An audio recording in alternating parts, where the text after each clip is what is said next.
Bonjour. Bonjour, monsieur Fidèle. Le nom de mon père, c'est le nom du papa du savant de la République, Edi Malou, Renaissance africaine comparée à la RENAC. Vous vous appelez comment? Edi Malou, le premier savant de toute la République démocratique du Congo. Edi Malou, E-double-D-Y-M-A-L-O-U. C'est-à-dire, ça veut dire imposer la force vers l'ovalium. C'est-à-dire l'estime du savoir. Les gens qui connaissent beaucoup de choses, cristalliser, imposer, intentionner ça dans toute la République démocratique du Congo pour que nous puissions avoir la Congo-lexicomatisation, les lois du marché propre congolais. Monsieur Edi, nous parlons d'un sujet sportif.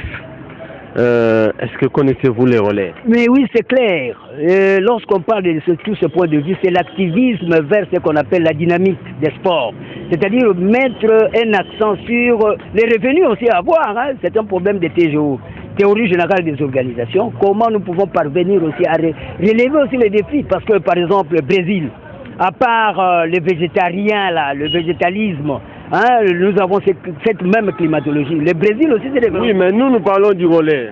Du relais, comme relais. C'est-à-dire quand on parle de ces relais, on voit ce qu'on appelle le système de la technicité informatisée. C'est-à-dire nous devons avoir c'est systématique. Les relais, c'est pas dans les sports, c'est pas une discipline sportive. Oui, ça fait allusion, parce que quand on parle des sports, on voit la nucléarité. C'est l'homme qui va vers la dynamique.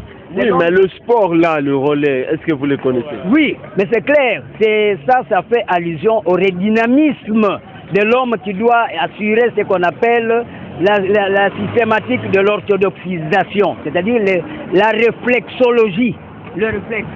Vous connaissez comment ça se pratique? Oui, mais maintenant, à ce moment-là, il y a la relaxation comme telle. Quand on parle de relaxation, c'est les 5 sens qui doivent tourner.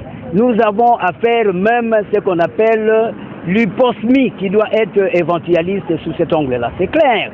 Quand on parle de l'air, c'est faire allusion à informatiser le sens dynamiciel vers l'humanisme. Je vous en prie.